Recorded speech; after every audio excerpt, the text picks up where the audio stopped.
పొట్టు పొట్టు ఆకలి మీద ఉన్నారు వాళ్ళు, మెట్టు మెట్టు ఎక్కుతారు. రాజ్యమా ఉలిక్కి పడు.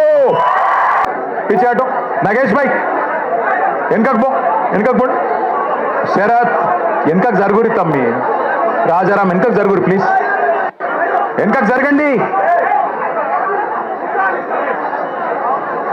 గౌరవనీయులైన పెద్దలు, వేదిక పైన ఆసీనులైన గౌరవ మాజీ మంత్రివర్యులు, అట్లాగే వేదిక ముందు అక్కడ అందరి మధ్యన పిల్లల మధ్యన నించున్న శ్రీమతి సబితా ఇంద్రారెడ్డి గారు, అదేవిధంగా గౌరవనీయులు వేదిక పైన ఉన్న పెద్దలు శ్రీ తలసాని శ్రీనివాస్ యాదవ్ గారు, గౌరవనీయులు శ్రీ జగదీష్ రెడ్డి గారు, గౌరవనీయులు ప్రశాంత్ రెడ్డి గారు, గౌరవనీయులు శ్రీనివాస్ గౌడ్ గారు, గౌరవనీయులు పల్లా రాజేశ్వర రెడ్డి గారు, కౌశిక్ రెడ్డి గారు, రవీందర్ రావు గారు, భూపాల్ రెడ్డి గారు, రమణారెడ్డి గారు, సునీత గారు, ఇంకా వేదిక పైన ఉన్న పెద్దలు గౌరవనీయులు శ్రీ జీవన్ రెడ్డి గారు, గౌరవనీయులైన మా సునీత లక్ష్మారెడ్డి గారు ఎమ్మెల్యే గారు, ఇంకా మా ఎమ్మెల్యే స్థానిక ఎమ్మెల్యే గౌరవనీయులు ముఠా గోపాల్ గారు,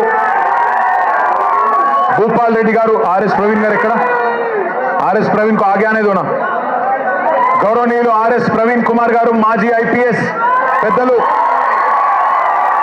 గౌరవనీయులు మాజీ మంత్రివర్యులు కరీంనగర్ ఎమ్మెల్యే గంగుల కమలాకర్ గారు, జీవన్ రెడ్డి గారు, మా తమ్ముడు గ్యాదర్ కిషోర్ గారు, తమ్ముడు బాల్కా సుమన్ గారు, విద్యార్థి నాయకులుగా ఈరోజు ప్రజాస్వామ్యంలో పార్లమెంటు గడప, అసెంబ్లీ గడప తొక్కిన నాయకులు ఈరోజు ఈ కార్యక్రమానికి, ఈ నిరసన కార్యక్రమానికి అధ్యక్షత వహిస్తున్న బీఆర్ఎస్ విద్యార్థి విభాగం రాష్ట్ర అధ్యక్షుడు సోదరుడు గెల్లు శ్రీనివాస్ యాదవ్ గారికి, అట్లాగే మొత్తం బీఆర్ఎస్ విద్యార్థి విభాగం నాయకత్వం మొత్తానికి, మా తమ్ముడు ముఠా జయసింహకి, ఇంకా స్థానిక నాయకత్వానికి, పెద్ద ఎత్తున తరలి వచ్చిన మా గౌరవనీయులైన మరి నాయకులకి, ముఖ్యంగా ఇప్పటిదాకా అరే క్యా కర్రే రే భయ్ తుమ్లో, క్యా కర్రే తుమ్లో, కైకు గడబడి కర్రే,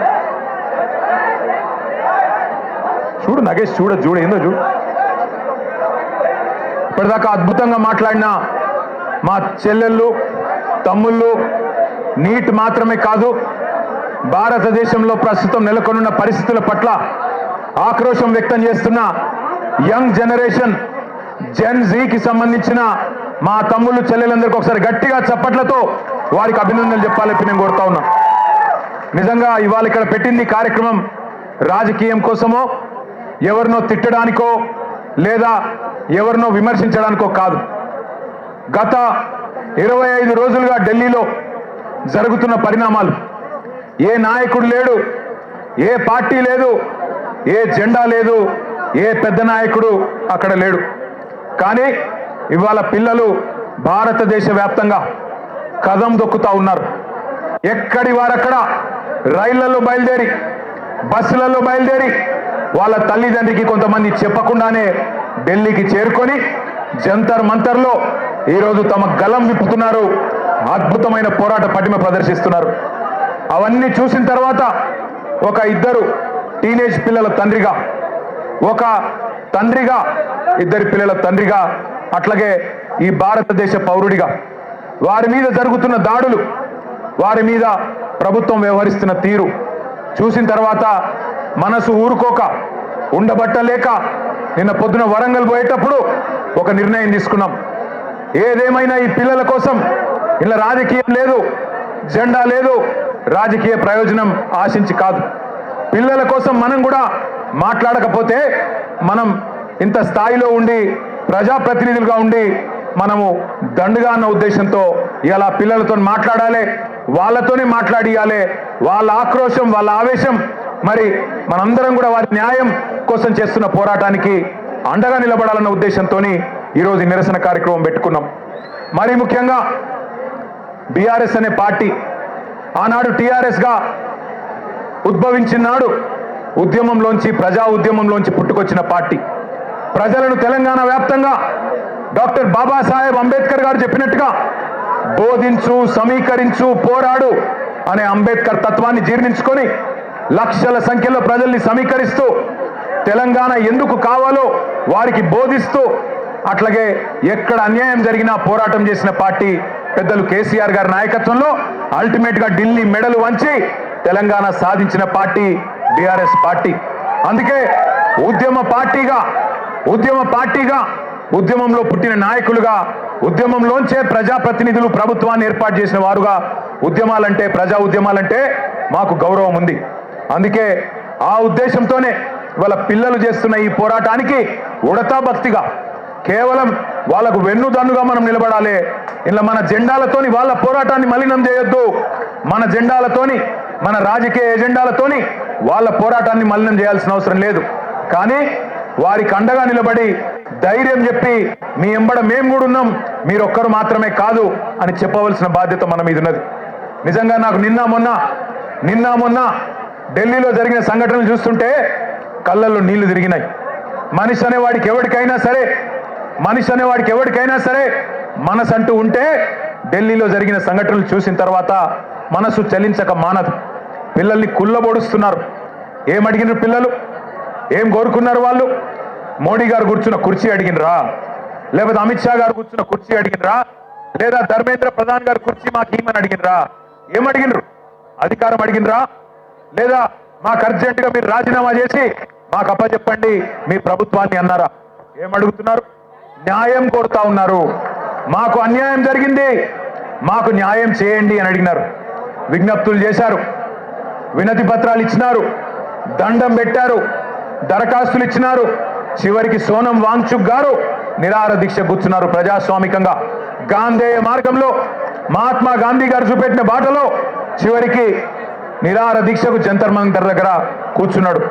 ఎట్లా అయితే పెద్దలు కేసీఆర్ గారు ఆనాడు తెలంగాణ కోసం చావు నోట్లో తలబెట్టిండో అట్లాగే ఈ పిల్లలకు న్యాయం జరగాలి, ఈ పిల్లలకు జరిగిన అన్యాయం సరిదిద్దాలి. కేంద్ర ప్రభుత్వం అకౌంటబిలిటీ రావాలి, జవాబుదారితనం ఉండాలి సిస్టంలా.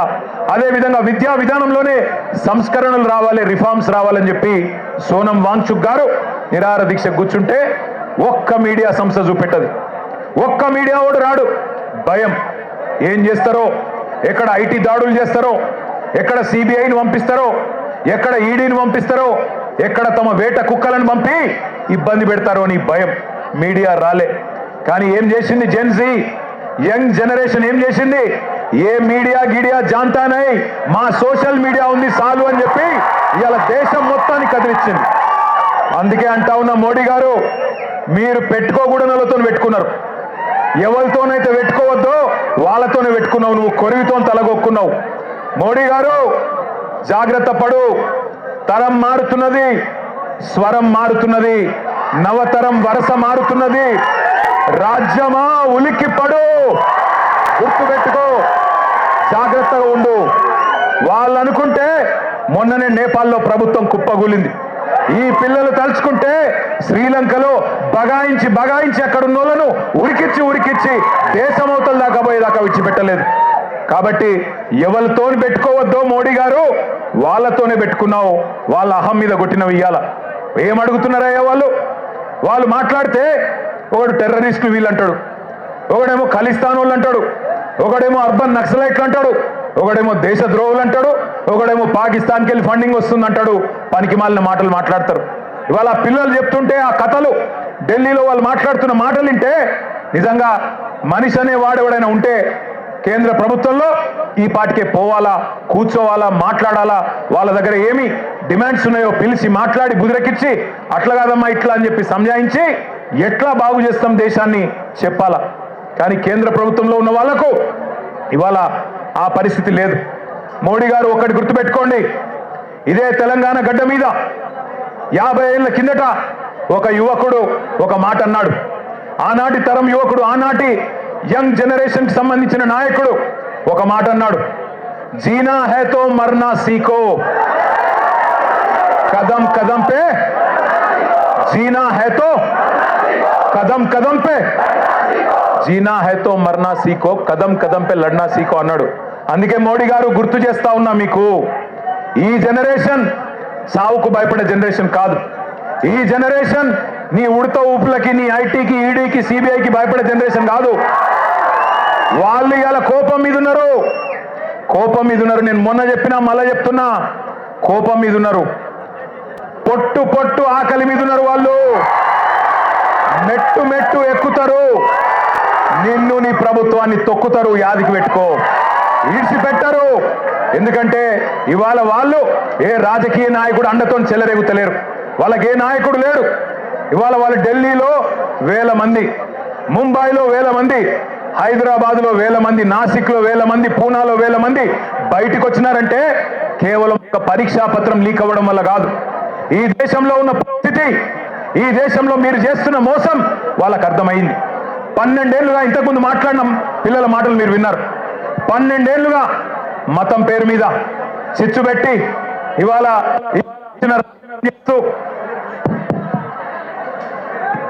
ఇష్టం వచ్చిన వ్యవహారం చేస్తూ మతం పేరు మీద రాజకీయం చేస్తూ మీరు ఏ రకంగా తప్పించుకుంటున్నారో, ఏ రకంగా అసలు పని చేయకుండా ఎట్లా ప్రజల్ని మోసం చేస్తున్నారో ఇలా వాళ్ళకి అర్థమైంది. మీరే కదా చెప్తిరి సంవత్సరానికి 2 కోట్ల ఉద్యోగాలు ఇస్తా అని చెప్తివి. 12 ఏళ్ళే, మరి ఇప్పటికి 24 కోట్ల ఉద్యోగాలు రావాలి. వచ్చినాయా 24 కోట్ల ఉద్యోగాలు? అందుకే రోడ్డు మీదకి వచ్చిన ఒక ప్రశ్నాపత్రం లీక్ అయి మాత్రమే కాదు, ఒక నిరాశ, ఒక నిస్పృహ. ఇంతకుముందు అమ్మాయి ఎంత బాగా అన్నది, మేము మేక్ ఇన్ ఇండియా అడిగినాం, నువ్వు లీక్ ఇన్ ఇండియా ఇచ్చినావు. మేక్ ఇన్ ఇండియా ఎక్కడో పోయింది, లీక్ ఇన్ ఇండియా వచ్చింది, గిదా నువ్వు చెప్పింది అని చెప్పి ఆ అమ్మాయి ఎంత చక్కగా మాట్లాడింది మీరు విన్నారు. అట్లాగే ఇవాళ అడుగుతున్నారు జవాబుదారితనం. ఏమంటున్నారు?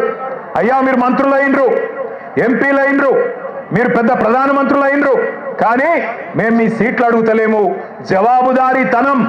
ఒక ప్రశ్నాపత్రం లీక్ అయితే దేశంలో మీరు ఇచ్చిన ఒక్క హామీ నెరవేరకపోతే మేము అడగద్దా, అడుగుడే తప్పైందా అని అంటా ఉన్నారు. వాళ్ళు న్యాయం అడిగితే మీరేం చేస్తున్నారు? రాజ్యం హింసకు దిగుతున్నది. పోలీసు వాళ్ళు, ఐపీఎస్ ఆఫీసర్లు ఆడపిల్లలను చెంప మీదకి వెళ్ళి కొడతా ఉన్నారు. పోలీసు వాళ్ళు లాఠీలతోని ఆడపిల్లల్ని కొట్టకూడని చోట కుళ్ళబొడుస్తా ఉన్నారు. ఇవన్నీ వీడియోలు ఉన్నాయి, నేనేదో ఊరికే చెప్పట్లేదు. అందుకే ఇవాళ హైదరాబాద్ వేదికగా ఆ పిల్లల డిమాండ్లకు మద్దతుగా ఢిల్లీలో జరుగుతున్న జంతర్ మంతర్లో జరుగుతున్న దమన కాండకు వ్యతిరేకంగా మా నాయకుడు కేసీఆర్ గారి ఆదేశం మేరకు మొత్తం పార్టీ అంతా ఇక్కడికి వచ్చింది.